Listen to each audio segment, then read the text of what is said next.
And tonight we are going to finish Esther 8, 9, and 10. That chapter 10 is only like literally just a short little few verses, so it's almost really 2 chapters.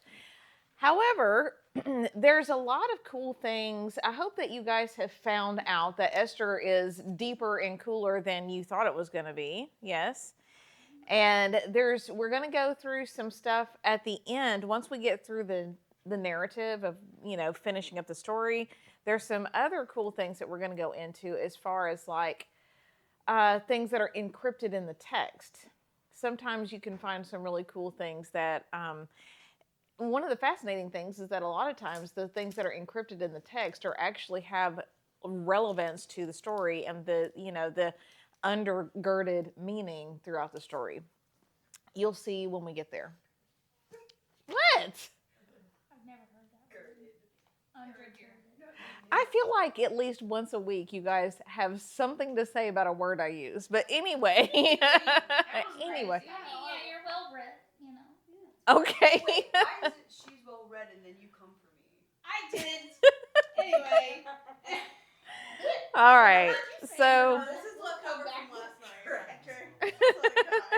night.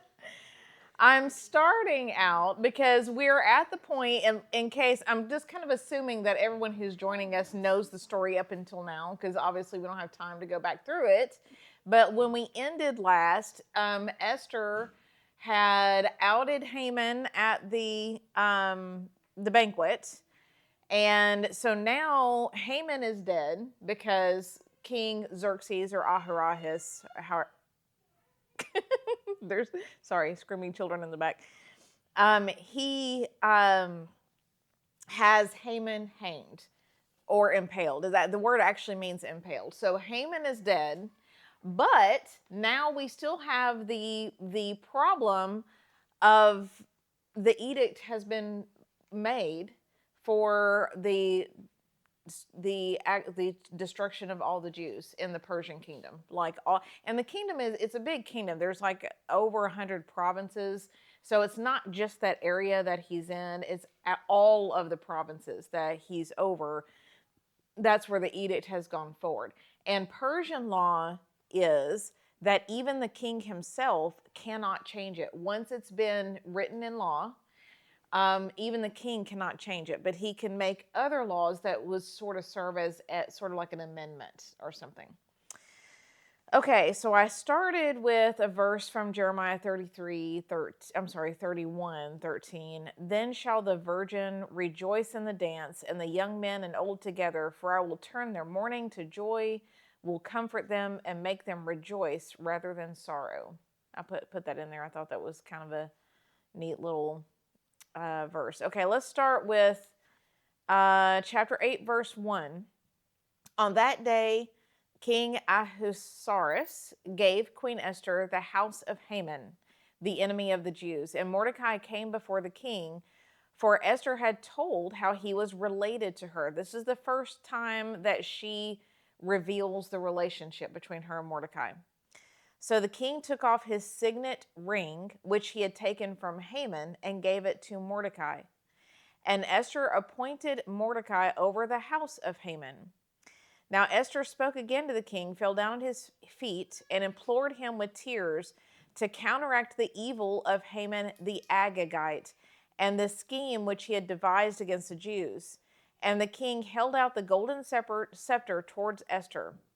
So Esther arose and stood before the king and said, if it pleases the king, and if I had found favor in his sight, and this thing seems right to the king, and I am pleasing in his eyes, let it be written to revoke the letters devised by Haman, the son of Hammedatha the Agagite, which he wrote to annihilate the Jews who are all in the king's provinces. For how can I endure to see the evil that will come to my people, or how can I endure to see the destruction of my countrymen? Then King Ahasuerus said to Queen Esther and Mordecai the Jew, indeed, I have given Esther the house of Haman, and they have hanged him on the gallows because he tried to lay his hands on the Jews. You yourselves write a decree concerning the Jews as you please in the king's name, and seal it with the king's signet ring. For whatever is written in the king's name and sealed with the king's signet ring, no one can revoke. Now, I mentioned this last week, and I believe the Lord kind of gave me, and you guys, if you happen to have had a chance to pray about it and feel like you have anything else, please feel free to add. But what I feel like the Lord kind of told me about this, this signet ring, by the way, is the same as in these days would be a signature. So it would be sort of like I'm signing a blank check. Like if I had a book of blank checks and I signed my name to it and gave it over to someone and said, "Here you go. Do what you please with it." So you could go and do anything with my bank account or my whatever with my signed blank check. Does that make sense? So he's telling them he can't change the law that's already gone out, but he gives them authority with his signet ring, and it says, "You write it however you feel it should be written, and seal it with my name, and it's as good as done."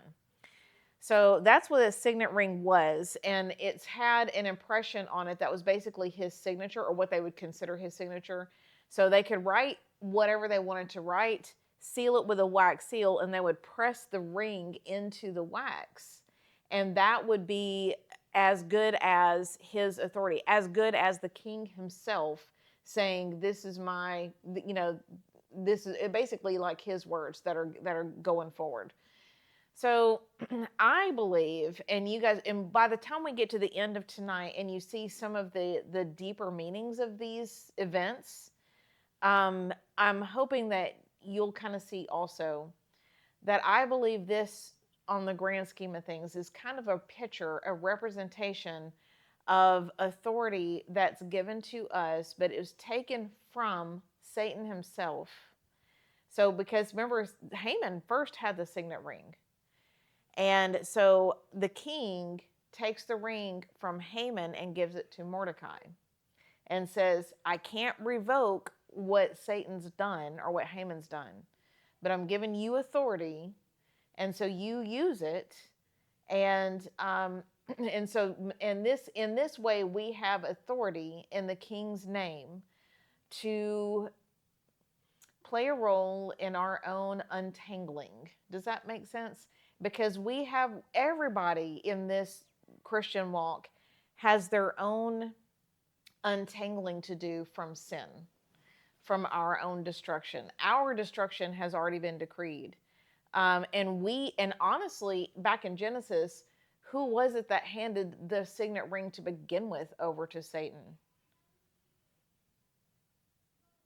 Who gave up? Because in Genesis, the Lord himself gave authority of the earth to man, to mankind.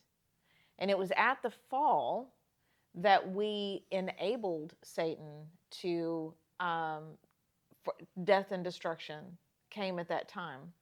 So death and destruction came to us at the time of the fall.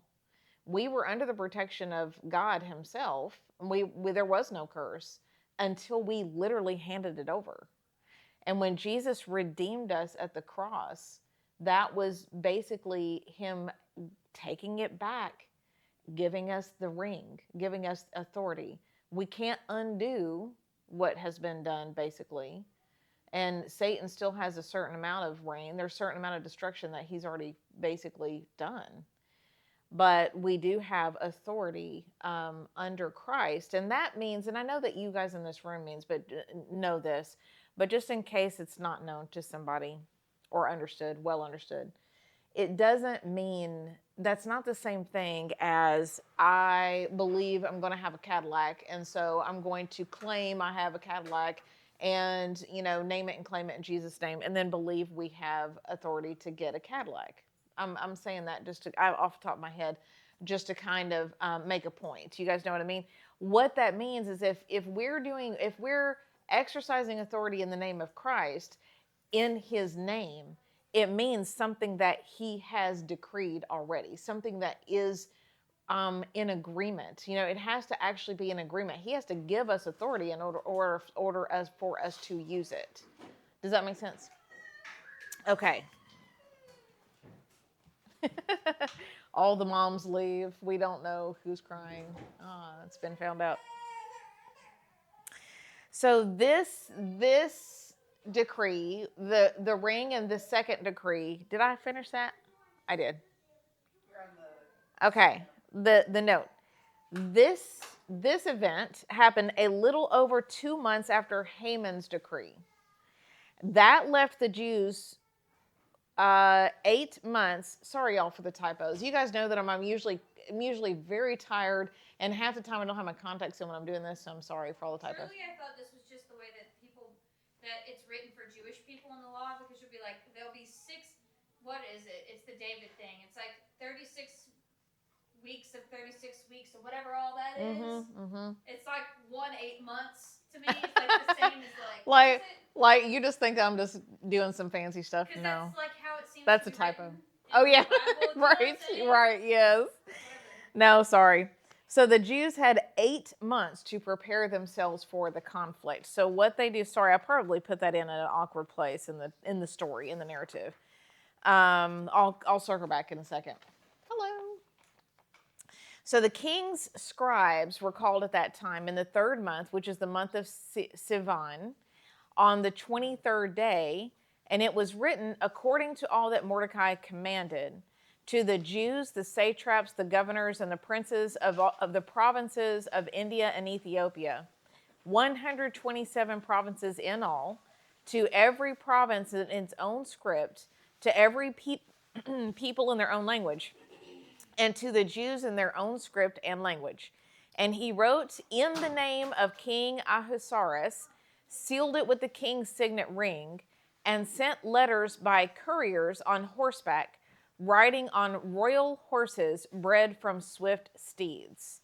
By these letters, the king permitted the Jews who were in every city to gather together and protect their lives, to destroy, kill, and annihilate all the forces of any people or province that would assault them, both little children and women, and to plunder their possessions. On the one day, in all the provinces of King Ahasuerus, on the 13th day of the 12th month, which is the month of Adar, a copy of the document was to be issued as a decree in every province and published for all people, so that the Jews would be ready on that day to avenge themselves on their enemies.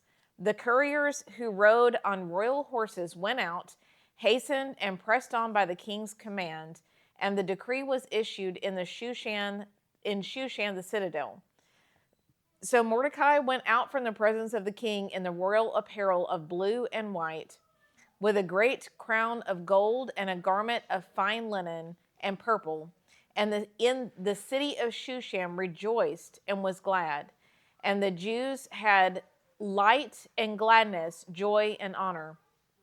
And in every province and city, wherever the king's command and decree came, the Jews had joy and gladness, a feast and a holiday.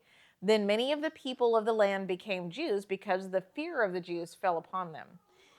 Okay, so basically what that's saying is that the second decree, the first decree was for the destruction of all the Jews, the annihilation of all the Jews.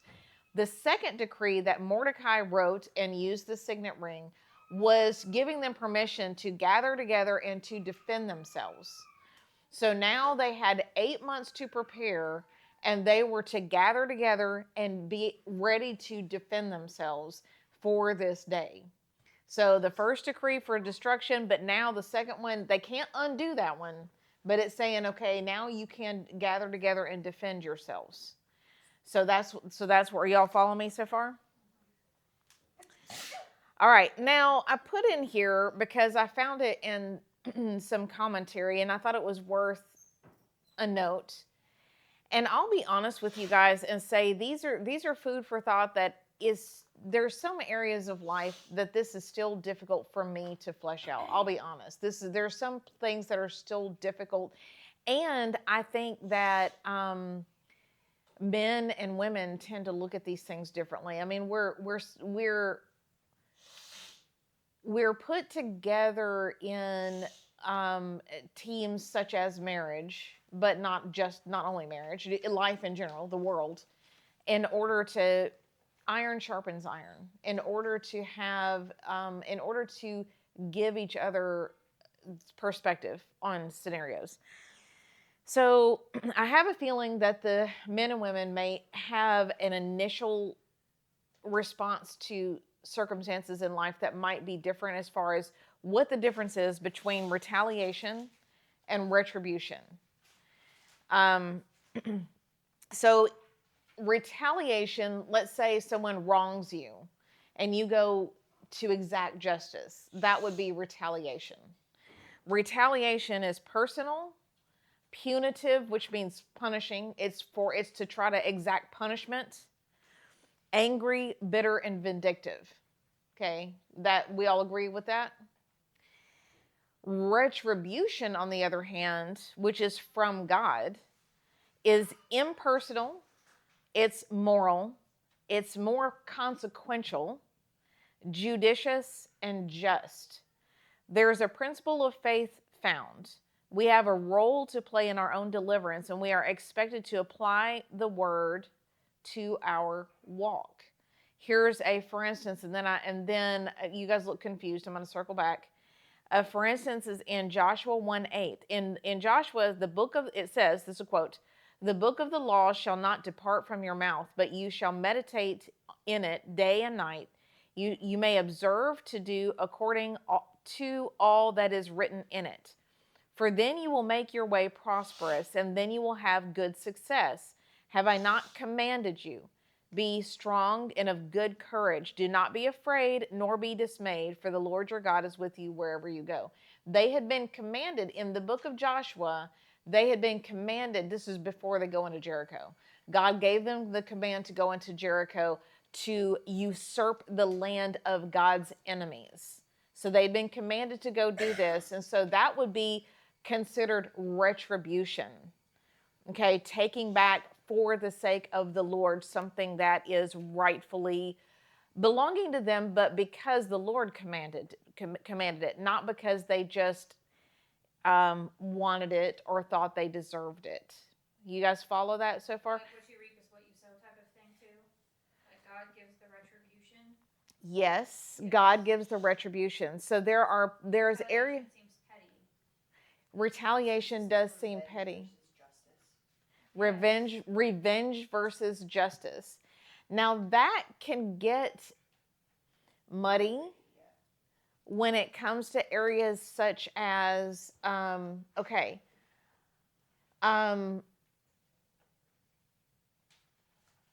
So you know, in the okay, for instance, the work that we do, which is the rescue work, it's a conversation that Jason and I have a lot. That's why I think that it's like the male and female perspective can be different, but I don't think either is wrong. I just think it's a coming to the right conclusion. You know what I'm saying?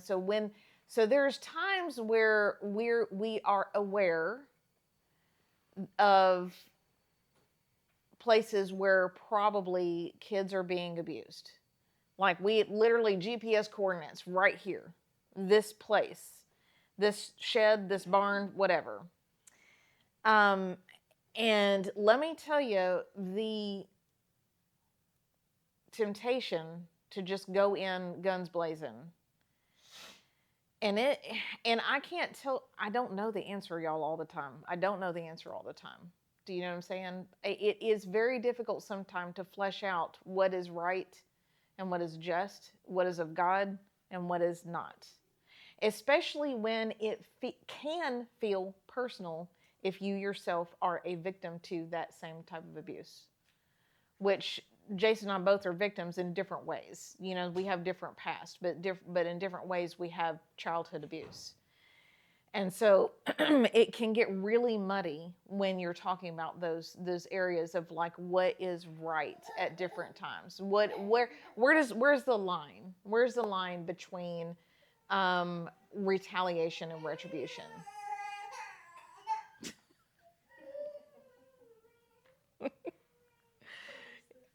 It's been, yeah, sorry, y'all. I feel so bad for all the moms and dads in the room because it's been, apparently they're all worn out today. They're like, it has been a real weird day. Kids gotta learn to play together. Yeah. Just as we Yeah. did back in the day we did it, they'll do it too. So I'm putting that out there as food for thought that I don't always land in the there's an area there where it's difficult to even flesh it out. Does that make sense? There's an area in the middle that's difficult for me. And I'm, so anyway, I'm just putting it out there so I'm not alone in I know, this. because the Old Testament makes it seem like they'll say, you can't do this against God. It's like they retaliate. Yes. So is it retaliation or retribution? In the Old Testament, Yes, you see that a lot. exactly. And so sometimes people will take that today and be like, well, it's Yes. our job to do it. And it's like, sometimes it's not our job to do it. It was different. It's different now than then. I think Thank God it is. Well, I think that it comes down at the end of the day. Every unique problem and person, it comes down to really examining your heart and really hearing from the Lord and what His command is for this unique situation, because we see throughout Scripture that He doesn't always say the same thing for every single thing that comes up, So what is His command here? What's His command? You know what I'm saying? Because sometimes, like I know, Madison, you had mentioned maybe a couple weeks ago how David and his men ate the showbread. And in that particular circumstance, when they were running for their lives, it was not attributed to them as sin, as wrong. So it's God. God does look at situations uniquely, and I think it's easy. In other words, I think it's easy that we can, in our own bitterness or hurt, cross the line, and we have to really keep ourselves in check of what God has said. What God has said. What has God said? In all this. But there is a role for us to play in our own walk of faith. It's not that, okay, there's one end of the spectrum where we get into sin if we think we're going to just use our signet ring that we believe we have and just stamp anything we want. I want this car, I want that house, I want this, does that make sense? And then we're just abusing it, and that may not be what God has said. And then on the other side of the pendulum swing, we could sit in the seat of not doing anything and believing that, well, God has just, whatever God said, it's going to be, it's like, I'm waiting on the Lord to give me a job when you're not actually doing anything to get a job. There's a certain walk, you know what I'm saying? There's a certain thing that we have to walk out. We have a role to play. That's what I'm saying. Yes. Okay. I really just invited you guys into my own, like, I don't even know where to land on all that. I just want to not be alone in that seat. So, okay. Chapter 9. Now, this is basically kind of the end of the story. There's just a couple of verses in 10. Now in the 12th month, that is the month of Adar, on the 13th day, the time came for the king's command and his decrees to be executed. On the day that the enemies of the Jews had hoped to overpower them, the opposite occurred, in that the Jews themselves overpowered those who hated them. The Jews gathered together in their cities throughout all the provinces of King Ahasuerus to lay hands on those who sought their harm. And no one could withstand them, because fear of them fell upon all the people. And all the officials of the provinces, the satraps, the governors, and all those doing the king's work helped the Jews, because the fear of Mordecai fell upon them. They picked sides wisely, in other words. For Mordecai was great in the king's palace, and his fame spread throughout the provinces. For this man Mordecai became increasingly prominent. Thus the Jews defeated all their enemies with the stroke of the sword, with slaughter and destruction, and did what they had pleased for those who hated them. I did. I had to go find it. And in Shushan, the citadel, the Jews killed and destroyed 500 men. Also, okay, here's the 10 sons of Haman. We're going to talk about this here in just a minute when we get to the end. I'll probably mispronounce it. Sorry. Parshandatha, Dalphon, Espatha, Poratha, Adelia, Aridatha, Parmashta, Arasai, Aradai, and Vahezatha. The 10 sons, the 10 sons of Haman, the son of Hammedatha, the enemy of the Jews, they killed, but they did not lay hand on the plunder. Okay, now in on the Feast of Purim, when they celebrate this, these 10, whoever the reader is, will read all 10 sons in one breath. We'll talk more about this here in a second. But they will have to read all 10 sons in one breath because they all died together. That's just a tradition that they hold. That they will say it all in one breath because and the names of these 10 sons are positioned uniquely on the page. I'm not 100% sure. I could be wrong, and somebody on the internet's now going to fact check me. But I think to form what would be like a gallows, how the names are written, they're written uniquely on the page. All right. On did I do okay? The hanged Haman's sons. Oh, on that day, the number of those who were killed in Shushan the citadel was brought to the king, and the king said to Queen Esther, "The Jews have killed and destroyed 500 men in Shushan the citadel, and the 10 sons of Haman. What have they done to the rest of the king's provinces? Now what is your petition? It shall be granted to you. Or what is your further request? It shall be done." Then Esther said, "If it pleases the king, let it be granted to the Jews who are in Shushan to do it again tomorrow according to today's decree. Let Haman's 10 sons be hanged on the gallows." So the king commanded this to be done, and the decree was issued in Shushan, and they hanged Haman's 10 sons. So the way that narrative is written is a little confusing. It's not necessarily in sequence. It's just telling the story of what happened. But basically, the first day was mostly in Shushan, and then they continued. They didn't finish. In other words, they hadn't finished out the. They hadn't finished their killing. I don't know how else to say it. So they did it a second day. And the Jews who were in Shushan gathered together again on the 14th day of the month of Adar and killed 300 men at Shushan, but they did not lay a hand on the plunder. All right, now, here's a note. 3 times it's recorded that the Jews didn't take any spoil. It was the taking of spoil from the enemy, including King Agag, that Saul lost his kingdom. So the Jews, they did all this, defending themselves, and they killed all of their enemies, basically, in defense of themselves.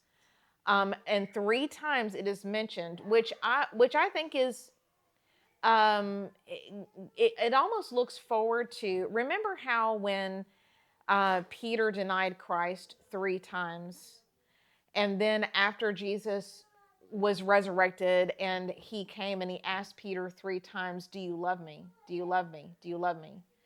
And Peter says, "Yes, I love you." Was that after the resurrection? That might have been before. Yes. After. And he restored him. He restored him 3 times. That's right. It had to be after. He restored him 3 times. So it's sort of like the three is as a restoration. He restored Peter. Peter denied 3 times, and then he was restored 3 times. So here they lost. King Saul lost his kingdom by taking the plunder that he was commanded not to take. I don't know what is going on with them tonight. Anyway. Oh, they're playing. Okay. So they did not take the spoil. Thought that was interesting because the edict said that they could take the spoil, but they remembered now, because now remember in this time in the Persian period, they're remembering they've learned their lesson. Basically, they're learning their lesson from Saul, and Haman. This is after Saul? Yeah, this is after Saul, and Haman was descendant of King Agag. So King Agag himself was. King Agag was supposed to have been killed by Saul. Saul did not kill him. Instead, he takes spoils. He takes him as spoils. And Samuel, of course, kills him, but in the hullabaloo, some get away. Saul's sons get away. So I mean, not Saul's sons. Agag's sons get away. So Haman is actually descended from Agag, King Agag. So so there's that tie-in, and the people remember. This is not too far. This is like the second generation. It's not been too many generations since this happened. Okay, so they have learned. Verse 16, the remainder of the Jews in the king's provinces gathered together and protected their lives, had rest from their enemies, and killed 75,000 of their enemies, but they did not lay a hand on the plunder. This was on the 13th day of the month of Adar, and on the 14th of the month they rested and made it a day for feasting and gladness. But the Jews who were at Shushan assembled together on the 13th day as well as the 14th. And on the 15th day of the month, they rested and made it a day of feasting and gladness. Therefore, the Jews of the villages who dwelt in the unwalled towns celebrated the 14th day of the month of Adar with gladness and feasting as a holiday and for sending presents to one another. I don't know if you guys caught that, but it's describing how the Feast of Purim, some in Shushan, they celebrate on one day, and then the outlying areas was on the next day, because they had the killing went on. I'm trying to find a different word for that, but the killing went on for like a different day. So that was the next day that they rested. Mordecai wrote these things and sent letters to all the Jews near and far who were in all the provinces of King Ahasuerus, to establish among them they should celebrate yearly the 14th and 15th days of the month of Adar as the days on which the Jews had rest from their enemies, as the month which it turned from sorrow to joy for them, and from mourning to a holiday, that they should make them days of feasting and joy, of sending presents to one another and gifts to the poor. So the Jews accepted the custom which they had begun, as Mordecai had written to them, because Haman, the son of Hammedatha, the Agagite, the enemy of all the Jews, had plotted against the Jews to annihilate them and to cast Pur, that is the lot, to consume them and destroy them. But when Esther came before the king, he commanded by letter that this wicked plot which Haman had devised against the Jews should return on his own head, and that he and his sons should be hanged on the gallows. So they called these days Purim, after the name Pur. Therefore, because of all the words of this letter, which they had seen concerning this matter and what had happened to them, the Jews established and imposed it upon themselves and their descendants and all that would join them, that without fail they should celebrate these 2 days every year according to the written instructions and according to the prescribed time. That these days should be remembered and kept throughout every generation, every family tree, every province, and every city, that these days of Purim should not fail to be observed among the Jews, and that the memory of them should not perish among their descendants. Then Queen Esther, the daughter of Abihail, with Mordecai the Jew, wrote with full authority to confirm this second letter about Purim. And Mordecai sent letters to all the Jews, to 127 provinces, the kingdom of Ahasuerus, with words of peace and truth, to confirm these days of Purim at their appointed time, as Mordecai the Jew and Queen Esther had prescribed for them, and as they had decreed for themselves and their descendants concerning matters of their fasting and lamenting. So the decree of Esther confirmed these matters of Purim, that it was written in the book. Okay, the last couple verses of 10. And King Ahasuerus imposed tribute on the land and on the islands of the sea. Now all the acts of his power and his might, and the account of his greatness of Mordecai, to which the king advanced him, are they not written in the book of the chronicles of the kings of Media and Persia? For Mordecai the Jew was second to King Ahasuerus, and was great among the Jews, and well received by the multitude of his brethren, seeking good of his people and speaking peace to all his countrymen. So Mordecai ends up second in command. And that is very similar to Joseph, who ended up second in command to Pharaoh, and also Daniel, who ends up second in command to Nebuchadnezzar. So this is the third time that we see someone who is, a Jew, who's at this time in the Old Testament, it's the people of God, basically, rising to a place of second in command in order to ensure God's name and God's work goes forward, for God to have a representation at all times to the world. It wasn't so that to kind of point out one people group as better than another.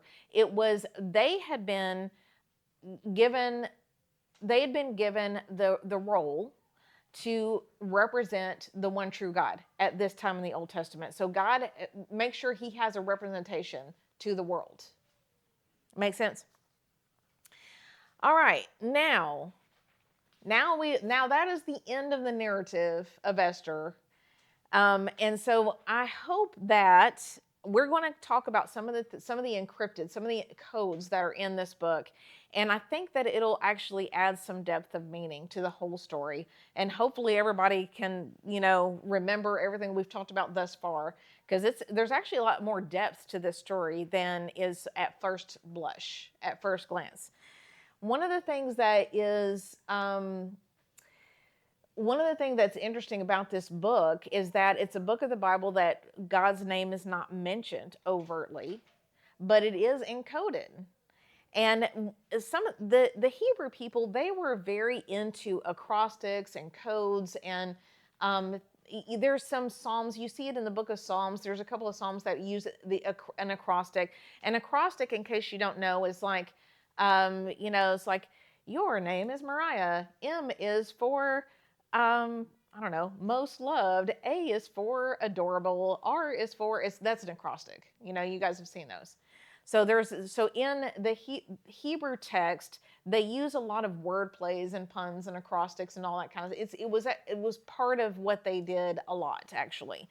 So there's a couple of acrostics, and we'll start with this, and then we'll talk about the codes.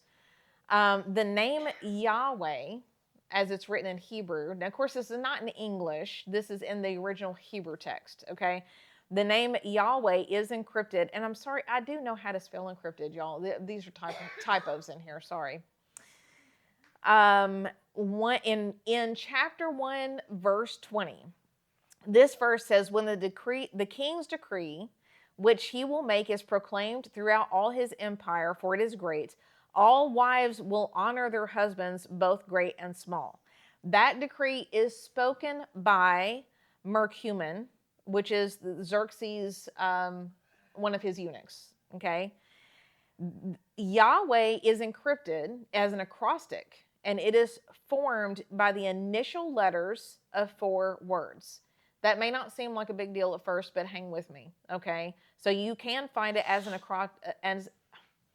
acrostic in that verse. The next one is chapter 5, verse 4. That verse says, "So Esther answered, 'If it pleases the king, let the king and Haman come today to the banquet that I've prepared for him.'" This is an invitation of Esther. Yahweh is formed by the initial letters of 4 words again. Where the name Yahweh is formed in the initial letters, the facts recorded are occasions in which God's overruling is initiated. God is stepping in to overrule what the Gentile law or what Satan's decree has been spoken and going forward, okay? And God is stepping in to overrule. Now, the next 2, these are kind of in pairs. The next 2, 5:13, "Yet all this avails me nothing so long as I see Mordecai the Jew sitting at the king's gate." This is spoken by Haman. Yahweh is formed by the final letters of 4 words. Then again in chapter 7, verse 7, "Then the king arose in his wrath from the banquet of wine and went into the palace garden. But Haman stood before Queen Esther, pleading for his life, for he saw that evil was determined against him by the king." That verse is spoken by the writer of Esther. Yahweh is formed by the final letters of 4 words. Again, where the name is formed by the final letters, the events are final also. So that's just a little fun acrostic thing that is found in there. Like every time they mention the king. Yeah. I noticed that. Mm-hmm. So, but this is what I kind of threw that in there because I thought it was interesting enough to put in. But here is what is really kind of more cool. There's a couple other things. If you guys have you guys heard of Bible codes? And in the Bible codes, those are generally what they call equidistant letter sequencing, or ELS, equidistant letter sequencing. And again, this is in Hebrew, so you don't go looking for it in the English. You won't find it. But in the Hebrew text, now this original scribes knew that there was a code. They knew that there was a code, and a lot of the ancient scribes, and even some scientists such as Isaac Newton. Isaac Newton was known for he combed over scripture and tried to find some of these codes because he knew they were there. A lot of it hasn't come out or forward until the advent of computers. Now that we have computers, it's easier to just kind of type in, find this or find that. And now that we have computers, there's a lot more that's been discovered that is encoded there with equidistant letter sequencing. But the original scribes knew there was a code. One of the reasons they knew that there was a code was because the word Torah and Yahweh were encoded in the first 5 books of Moses. So when you have, and sorry this didn't print out very well, but in the books of Genesis and Exodus, okay, those are the first 2 books of the Torah, the word Torah is encoded at a letter skip of 49.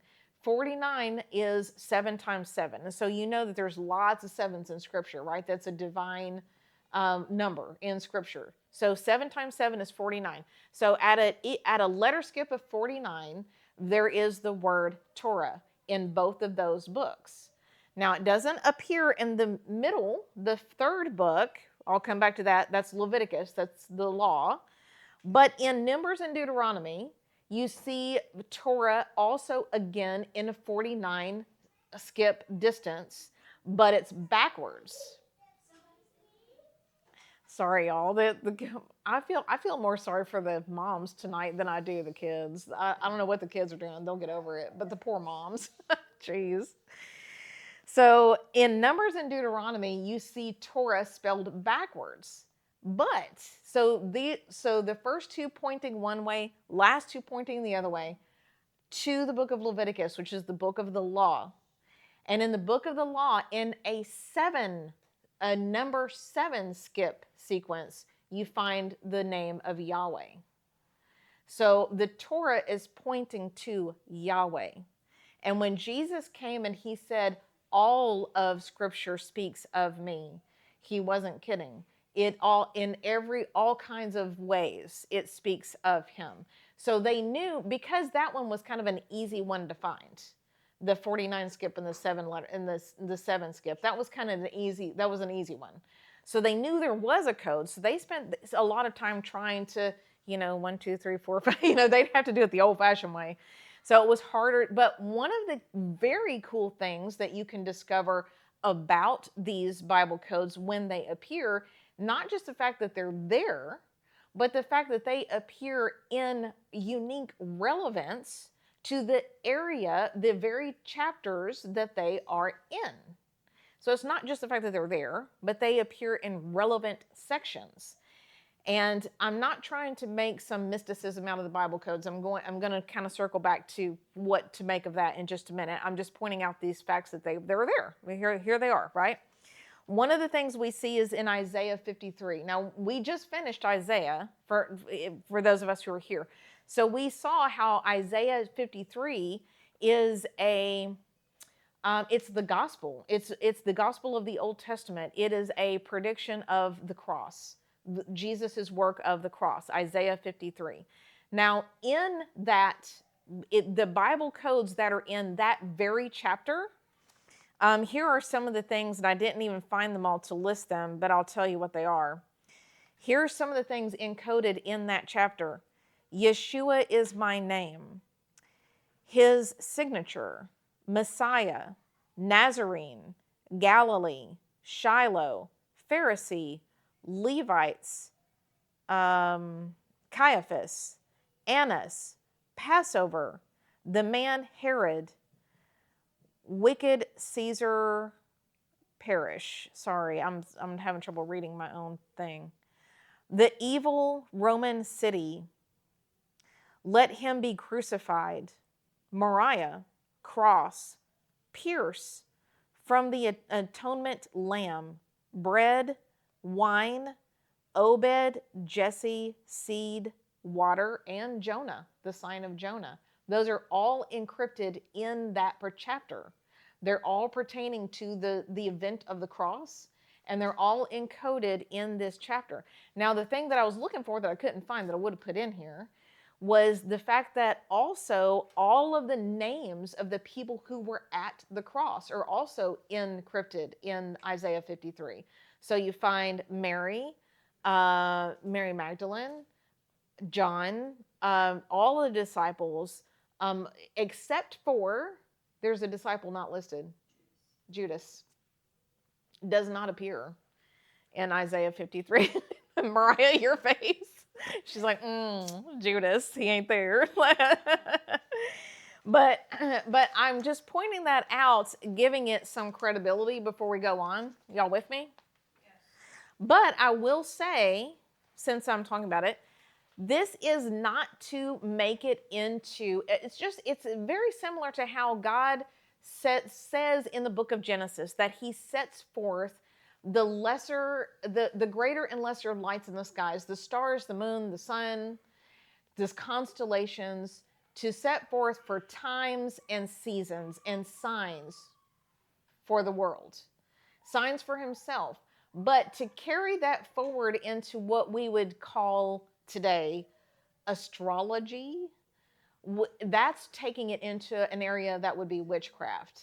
Does that make sense? Oh goodness. Does that make sense? So if you try to take something,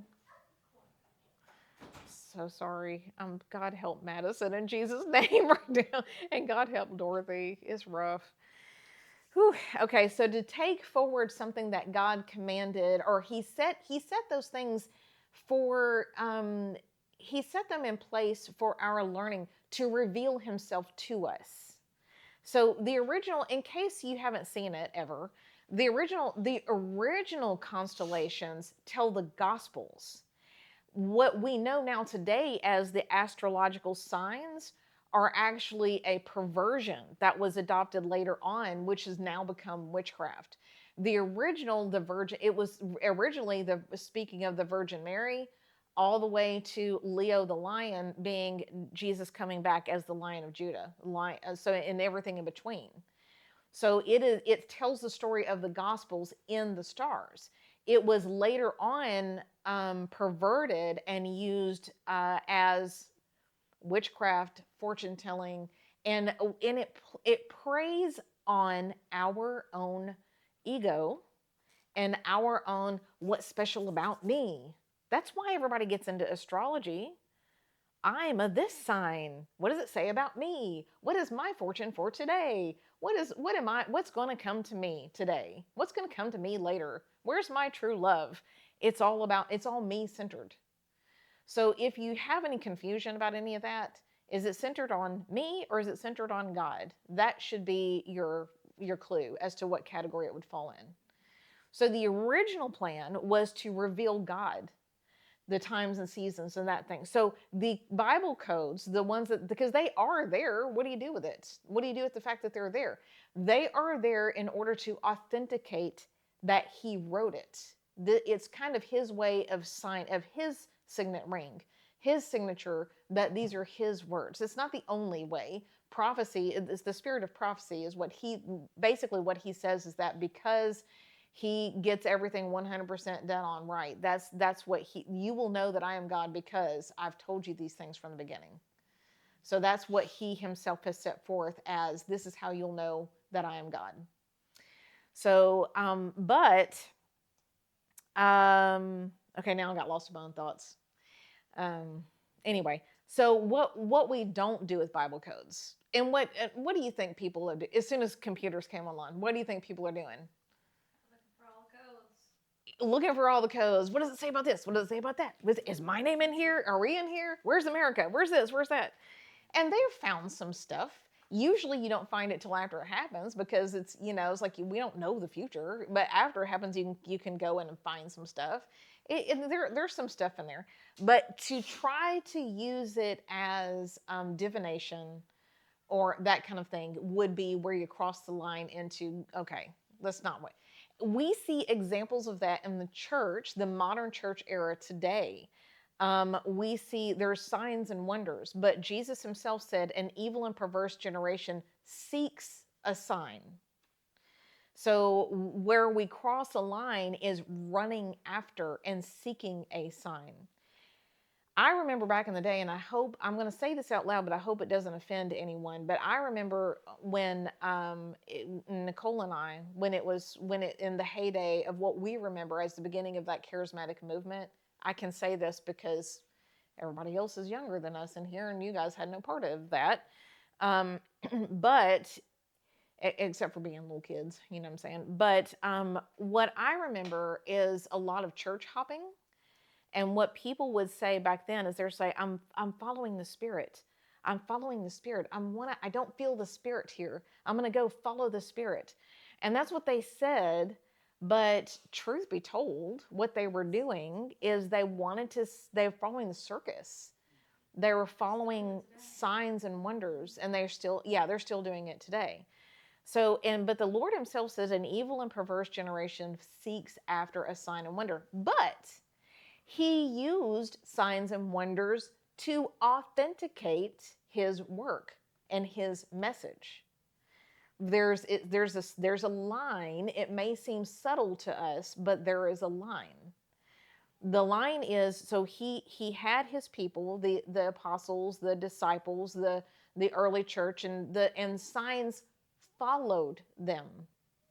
They didn't go to where they thought the Spirit was. What did they do? They took up their cross and they followed their cross. They took it up as a burden.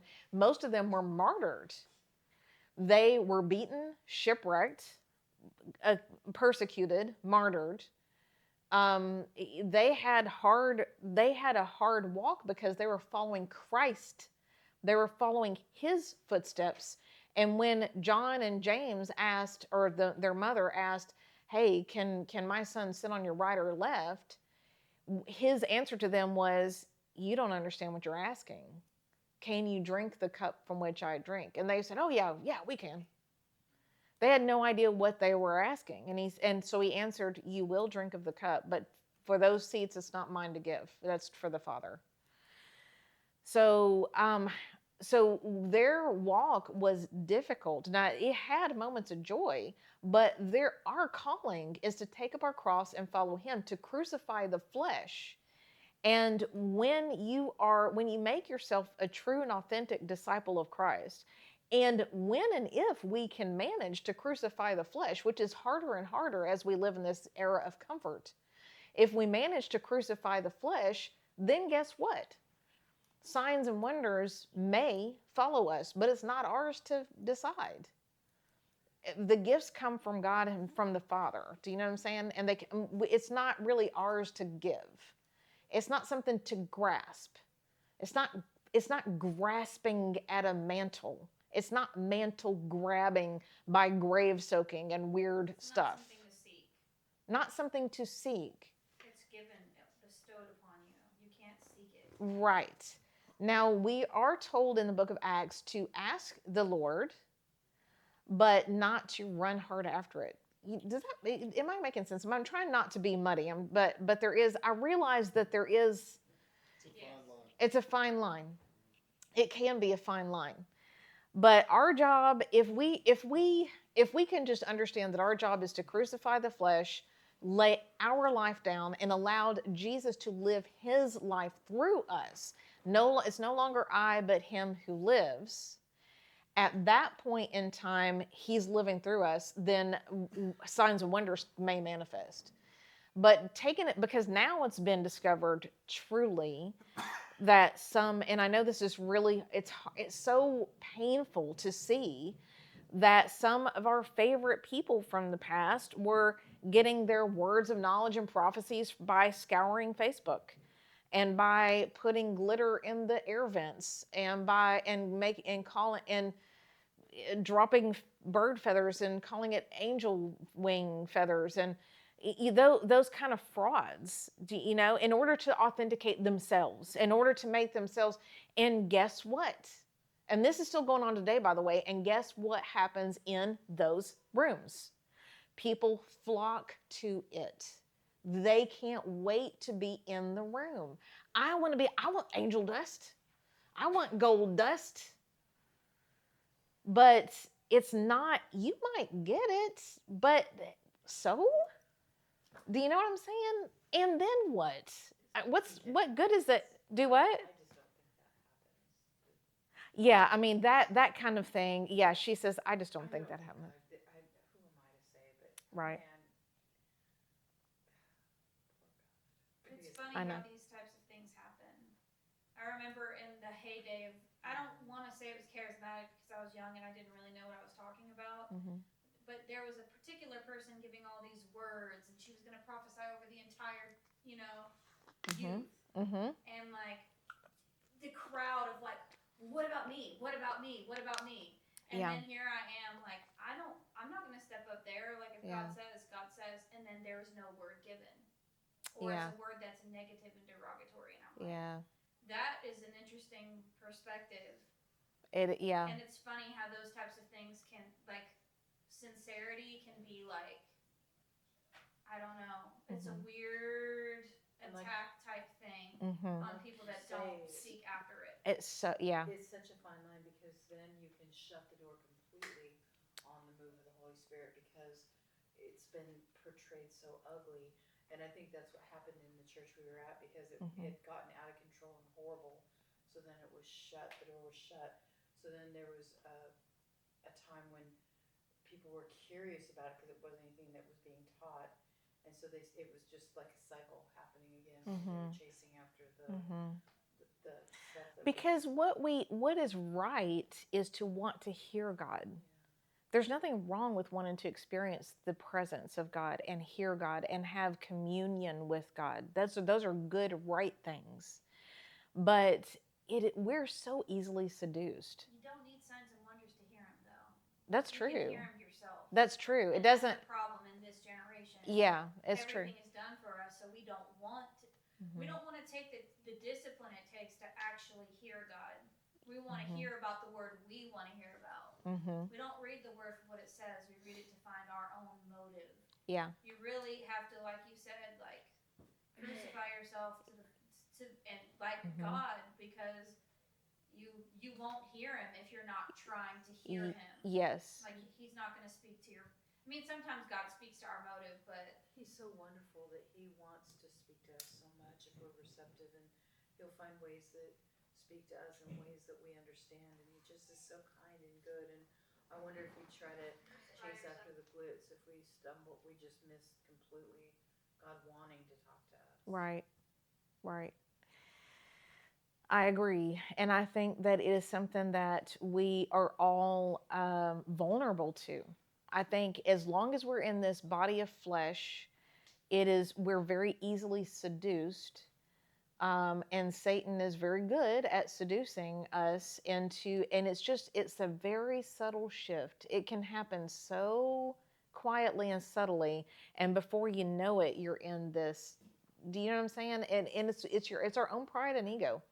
Pride and ego is what it comes down to. That's why it has to be a daily habit to try. We'll never 100% succeed, but to try to crucify the flesh and that includes. And this is me preaching to myself, and I try to be vulnerable and open with you guys because that includes even feeling like a victim and or self-pity, which is hard to put that in the same category, but that's still ego. It's just the other side of the coin. It's just the other side of the victim mentality type thing. It's just the other side of the coin. And I'm saying that because I've done it. Like I've done it. I've done it. So that's why I can say it and say, hey, this is, my thing, my cross too. So anyway, okay. So back to Bible codes. This one was just really cool, so I thought I'd put it in here. In the book of Genesis, there is encoded every tree, the name of every tree that is mentioned in the entire Bible. Every time there's a tree, they're all encoded in the book of Genesis in this particular chapter that's talking about trees. That's what I'm trying to point out, is that it's significant to the area that it shows up in. So this is the verse, the section is Genesis 1:29. From there it starts. And God said, see, I've given you every herb that yields seed, which is on the face of the earth, and every tree whose fruit yields seeds. To you it shall be your food. Ending with the section, all of that whole section to chapter 2, verse 9. And out of the ground the Lord God made every tree grow that is pleasant to the sight and good for food. The tree of life was also in the midst of the garden, and the tree of knowledge of good and evil. So in that section is encoded all of these trees. The vine, the grape, the chestnut, the dense forest, date, acacia, bramble, cedar, nut, fig, willow, pomegranate, aloe, tamarisk, oak, poplar, yada, yada, yada, the thorn bush, the olive tree, the citron tree. They're all encoded in there. Skipped over wheat and jumped straight to vine. I didn't understand what that meant. It says non-wheat. It didn't make sense to me. I obviously... No, that's well, wheat in Hebrew. oh, vine. No. What? Where it says Wheat is wheat, the first it, one on it top. doesn't say non-wheat. What you're reading as non is the Hebrew for wheat. Ow! I thought you were skipping it because you didn't want to talk about how that could be the tree of knowledge. Oh, I'm sorry. Wheat. Okay, so now that we have that established,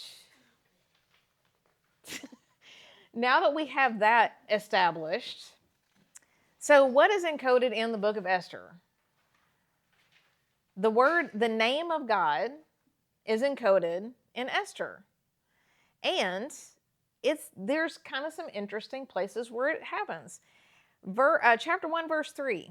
This verse says, in that year of his reign, he made a feast for all his officials and servants, the powers of Persia and Media, the nobles and the princes and the provinces being before him, at a equidistant skip of 8, Messiah. And it's speaking of the king. And if you think of the future banquet that the king is going to have, this is what it says to me. The future banquet of the king, but at an interval of 8, and 8 is the number of new beginnings, which is associated a lot of times with like the new millennial period. Yes. I have a question. What's Who your question? decides what these numbers mean? The 8 is the number of new beginnings. Okay, so that's a good question. Thank you for asking. So it is decided by looking at where 8 occurs all throughout Scripture and just seeing the pattern. Oh, so this isn't like some other thing. No. It's just Strictly patterns it's that we just found yes. from the Bible.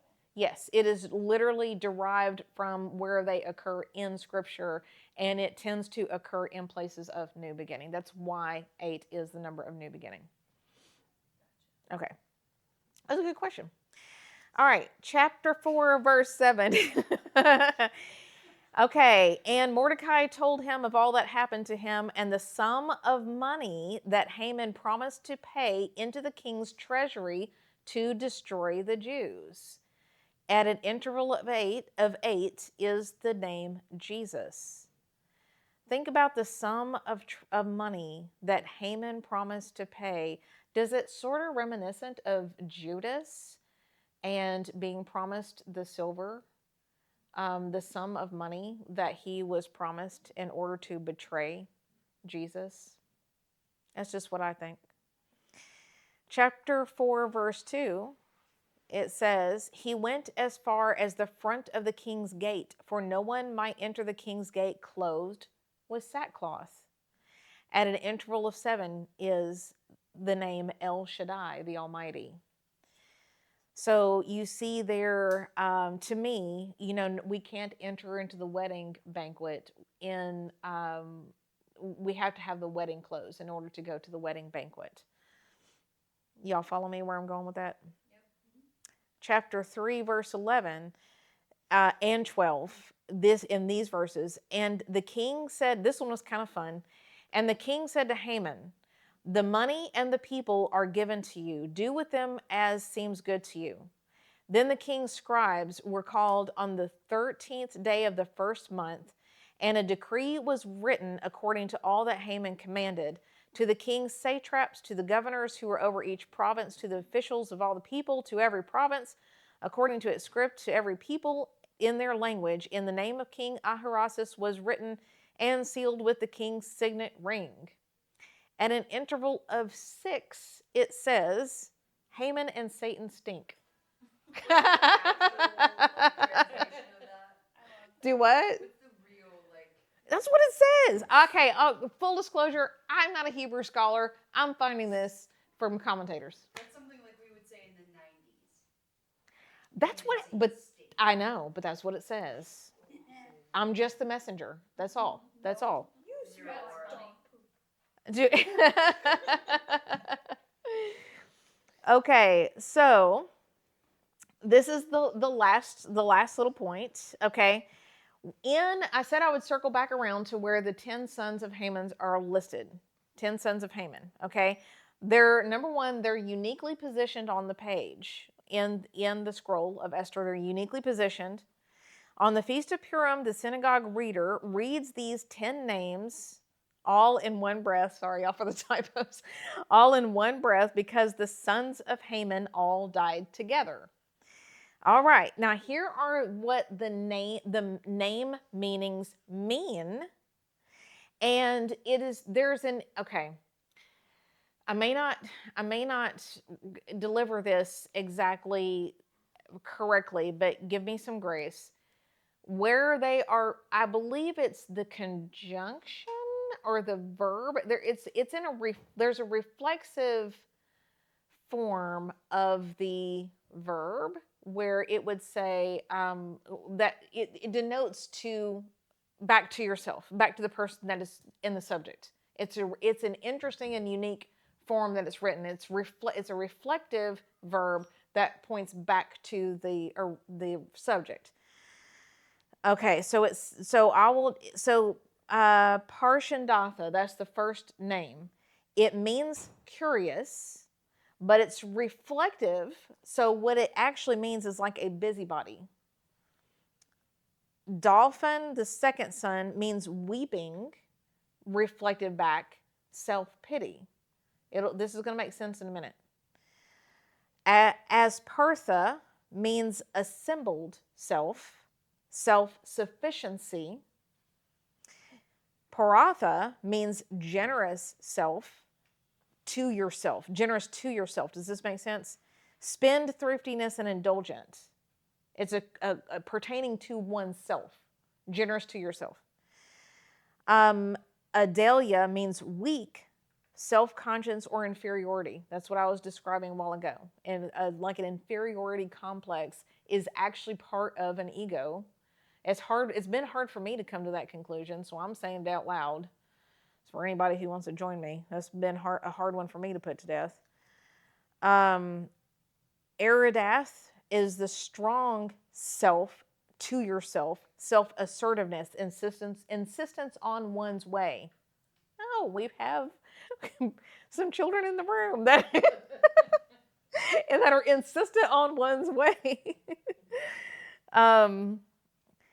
Paramashta means preeminent towards yourself. Preeminent towards yourself. Ambition, self-ambition, preeminence over others. Erisai is bold self, imprudence. Eridai means dignified self, pride and superiority. And I know I spelled that wrong. Vahizatha, whatever that name is, means pure towards yourself, which means self-righteous. That might be the worst of all, is self-righteous. Has anybody ever tried to minister? Oh my goodness. I'm sorry. Forgive me, God, that someone immediately comes to my mind. You all don't know who I'm talking about, so don't worry about it. And I won't say it out loud. But there's somebody who I talk to sometimes doing their hair. They're so self-righteous, and it gives me. I'm at a loss. I'm at a loss for ever how to respond. I don't know if you've ever tried to just to have a normal conversation or much less minister to somebody who's self-righteous. It's impossible. That might be the worst one. But all of these things that are according to self in this story are put to death. They're impaled on the cross, which is the forerunner to the cross. This was adopted later on by the Romans who perfected it when they when they crucified Jesus. Okay, so these are put to death. Death to the self life is first evidence over our own victory. So that's the end of this, but I thought it was definitely worth going over to sort of tie in a bow. Hopefully you guys, I hope that was good. There's a lot more to this book than first meets the eye. So if you missed, this is the third session that we've done for Esther. So if you missed the first two, go back and watch watch what we've done for the first two. We did start a YouTube channel where these will not be deleted, by the way. So if you go and you find Sanctuary Church page, and if you're having trouble, you can just let me know. Dylan has been so good. A link in the description. Dylan will put a link in the description where you can, because Facebook does a thing where these are up for 30 days and then they fall off. So they delete. Do what? I didn't know that. Wow. Yeah, Dylan. Well, he just started it. So he's got it. So it'll be preserved. So if anybody wants to go back later on and look, you can get the other two. And he is so good to even put in the pictures. So you don't have to awkwardly. Yeah. Oh, the Church's Facebook page. Okay, and he also puts it up there. Sanctuary Church of Memphis. So link will be in description hopefully before the night's over. So yes, hopefully that was good. Does anybody have questions, comments, or anything to add? I felt was that okay or was it all over the place? Yes, good. Thank you for the time and the wisdom. We appreciate it. Some of that is just like these are just things I struggle with also, and I'm just kind of inviting you into the room. We'll all just stroll together. Yeah. I wanted to know, but if you don't know, Next week? I don't know. Do you guys have a vote? First Chronicles. No. no. Okay, I will say. If you do All right, Chronicles here next week, I will be impressed. Hosea. We could do Hosea. Hosea's one that I thought about. That'd be good. Hosea's good. That would be really good. Let's do it. You want to do Hosea? You never read Hosea? No, I've read Hosea. I'm just like, that's such a random pull off the top of your head. No, it is not because it's No. one of the minor prophets and it goes along with this time period, so it's not I'm trying to think of one with more of a Joel. story. a storyline just to kind of go along with the story. Yeah, kind of like Esther. So, because everybody's still kind of exhausted from Isaiah, so Isaiah was a lot. Should have saved Ruth for now. So we've already done Ruth. Sorry. So well, I think Hosea's. I actually thought about that one. So let's do Hosea and kind of keep with stories for a minute, and then once we kind of catch our breath, we'll go back. Obadiah? Didn't we do that one? No. We did Obadiah. No. Catherine, did we I do swear I Obadiah? think We I did. Amos and. We did Amos? Oh, did we do I think we did Obadiah, y'all. I swear We it's did one. not. We did It's not do one. Obadiah. No, It's one chapter. We didn't do it. Okay. Well, it's deleted now anyway on Facebook, so I don't know. I could redo it. No one would know. We did not do Obadiah. All right, What we'll happens see. when we stop going in order. Yes. Yeah. Thank you. Stop. It's not technically in order because it's not in chronological order anyway. At some point, it goes everywhere, and that's why I have to decide sequentially. No, it's because you said we want to do Chronicles, and then you started. Because we did Kings. I'm not studying you. I love you. Okay, bye. I know what Suzanne says Revelation. I thought about Revelation. Oh. Okay, hold on. Ready for that yet. Not yet. Okay, everybody's brains are still tired No, from 'cause I'm just Isaiah. beginning of Revelation. I'm not coming back for it. Oh. I'm just being straight up Whatever. honest. Let's do Right. Hosea first. Let's do Hosea first, and we'll talk. What Love, is love, it? love, love, love, love. Goodbye.